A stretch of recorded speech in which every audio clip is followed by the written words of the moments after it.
Hello बच्चों, मैं हूँ आपकी टीचर फ्रेंड राय उषा। कैसे हैं आप सब? आशा करती हूँ मस्त होंगे और स्वस्थ भी। आज सुनेंगे एक गांव की कहानी। गांव का नाम था खुरचुनपुर। यहाँ लोग अब भी हाथ से चिट्ठियाँ लिखते थे और बरगद की छांव में चाय पीकर दुनिया की खबरें लेते थे। लेकिन एक दिन शहर से एक लड़का आया, रुद्र। आंखों में सपने, हाथ में लैपटॉप। वो सोचता था इंटरनेट से गांव बदलेगा, पर उसे क्या पता था असली कनेक्शन वाईफाई का नहीं, दिलों का होता है। यही है खुरचनपुर की कहानी, जहां चाय, इंटरनेट और पुराने खत मिलकर बना देते हैं एक नया जहां। तो चलिए बढ़ते हैं और पढ़ते हैं एक नई सीख, क्योंकि पढ़ेगा इंडिया तभी तो बढ़ेगा इंडिया। ये कहानी है एक गांव की। नाम था खुरचुनपुर। यहाँ की मिट्टी में नमक कम और मेहनत ज्यादा थी। गलियों में बरगद के पेड़ों की छांव इतनी गहरी कि दोपहर भी शाम लगे। एक दिन बस स्टैंड पर उतरा शहर का एक लड़का। नाम था रुद्र। कंधे पर लैपटॉप बैग, जूतों में धूल और आंखों में वो चमक जो कहती है मैं कुछ नया करूंगा। रुद्र सीधा गया मास्टर जी चाय के पास। मास्टर जी पिछले 30 साल से एक ही केतली में चाय उबालते थे और चाय में डालते थे इलायची की खुशबू और अफवाहों का तड़का। मास्टर जी नमस्ते, रुद्र ने मुस्कुराकर कहा। मैं यहाँ एक साइबर कैफे खोलने आया हूँ। इंटरनेट, प्रिंट, फोटोकॉपी सब कुछ। मास्टर जी ने चाय छन्नी से छानी, एक घूंट पिया और बोले, बेटा यहाँ लोग चाय पीने आते हैं ताकि 2 घंटे गप्पे मार सके। तुम्हारा इंटरनेट उन्हें चुप कर देगा। रुद्र हंसा। चुप नहीं मास्टर जी, जोर देगा। फेसबुक पर फोटो डालेंगे, यूट्यूब पर गांव की वीडियो। पहला हफ्ता अच्छा रहा। बच्चे गेम खेलने आए, लड़के रिज्यूम टाइप करवाने, पर दूसरे हफ्ते भीड़ गायब। रुद्र समझ गया गांव वालों को चाय के साथ गप्पे भी चाहिए, कीबोर्ड की खटखट नहीं। एक शाम रुद्र मास्टर जी की दुकान पर बैठा चाय पी रहा था। तभी बगल में बैठे एक चाचा जी बुदबुदाए, इंटरनेट से क्या होगा? हमारे जमाने में खत लिखते थे, महीनों बाद जवाब आता था, फिर भी दिल जुड़े रहते थे। रुद्र ने मुस्कुराकर पूछा, चाचा जी खत लिखने का मजा तो है, पर जवाब का लंबे इंतजार में नहीं। अगर ये दोनों चीजों में मजा आने लगे तो? चाचा जी भौवें चढ़ाकर बोले, मतलब? रुद्र ने लैपटॉप खोला, एक पुराना खत स्कैन किया और प्रोजेक्टर पर दिखाया। चाचा जी की आंखें चौड़ी हो गईं। उनका 40 साल पुराना प्रेम पत्र। ये मैंने अपनी बीबी को लिखा था। कहाँ से लाए? चाचा जी की आवाज कांप गई। आपके बेटे ने फोटो भेजी थी, मैंने प्रिंट कर बड़ा कर दिया। अब इसे फ्रेम करवाइए, दीवार पर टांगिए। अगले दिन से रुद्र का साइबर कैफे बदल गया। एक कोना इंटरनेट का, दूसरा कोना खत कॉर्नर। लोग पुराने खत लाते, रुद्र उन्हें स्कैन कर प्रिंट करता, फ्रेम करवाता। बच्चे गेम खेलते, बूढ़े चिट्ठियां लिखवाते। पर कहानी में ट्विस्ट अभी बाकी है। गांव के ठेकेदार बूटा सिंह को खबर लगी कि रुद्र ऑनलाइन फॉर्म भरवाने का धंधा भी शुरू करने वाला है। बूटा सिंह का पुराना एक फोटोकॉपी की दुकान थी। उसने सोचा अगर रुद्र सफल हुआ तो मेरा धंधा तो डूब जाएगा। एक रात बूटा सिंह ने गुपचुप पुलिस इंस्पेक्टर को फोन घुमाया और कहा, साहब साइबर कैफे में नाबालिग बच्चे देर रात तक गेम खेलते हैं, साइबर क्राइम का अड्डा है।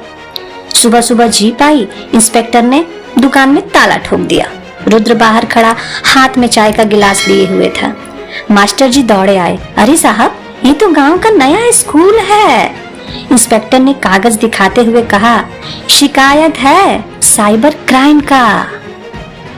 रुद्र ने शांति से पूछा, शिकायत किसने की? इंस्पेक्टर ने कागज पलटते हुए कहा, नाम गुप्त है।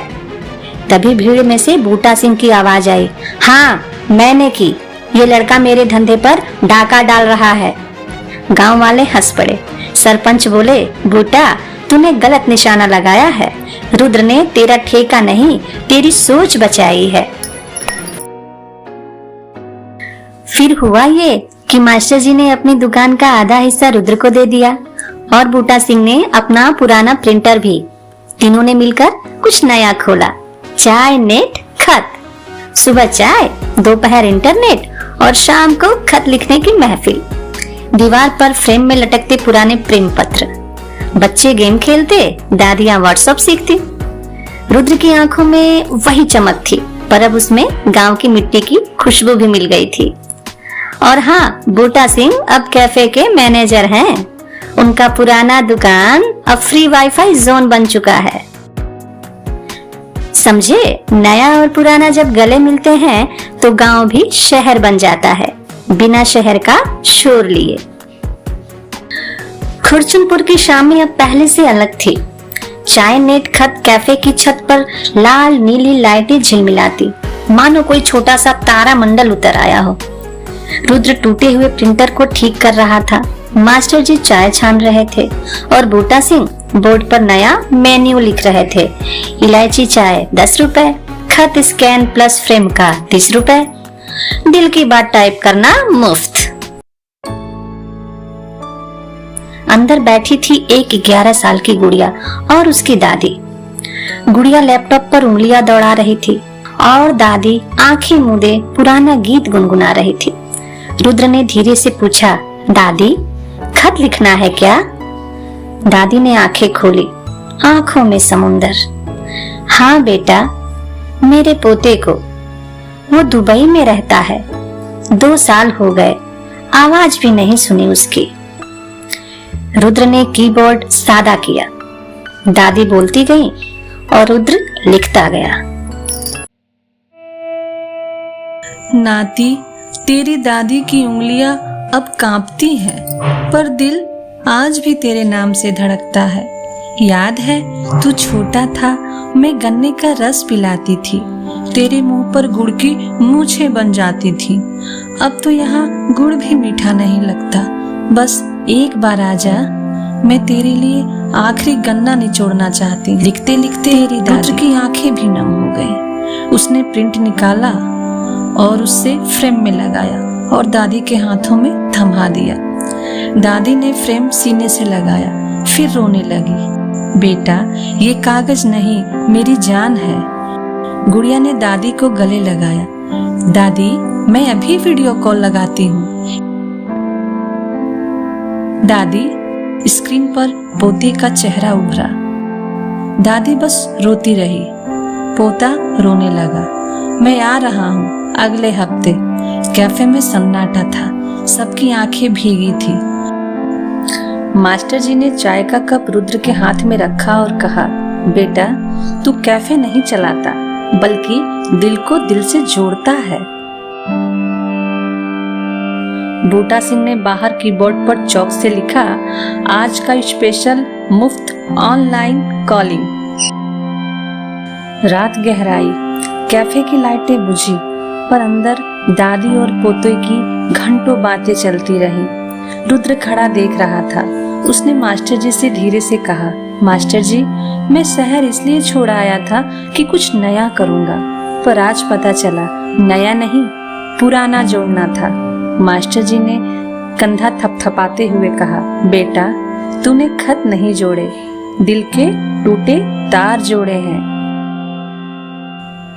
बाहर बरगद के पेड़ तले बूटा सिंह बैठा था। ओए शहर के छोरे, आवाज दी, अब की बार जब दुबई वाला आएगा तो उसे चाय मैं पिलाऊंगा और बिल लिखूंगा, दिल जोड़ने की फीस 1 मुस्कान। रुद्र हंसा, आंखें फिर नम थी।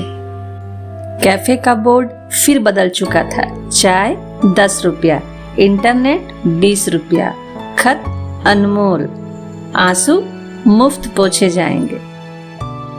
और खुर्चनपुर की हवाएं अब इलायची की नहीं, दिल की धड़कनों की खुशबू लेकर चलती हैं। हर रोज रुद्र किसी न किसी तरह से मदद करने लगा। किसी माँ का खत उसके बेटे तक पहुंचाता और बेटे की आवाज माँ तक।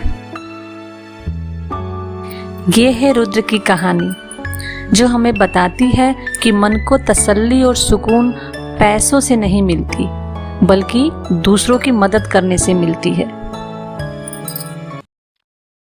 बच्चों, अगर ये कहानी तुम्हें अच्छी लगी हो तो इसे लाइक कीजिए, शेयर कीजिए और हाँ, सब्सक्राइब करना मत भूलिएगा ताकि मैं अच्छी अच्छी कहानियाँ लाती रहूं आप सबके लिए।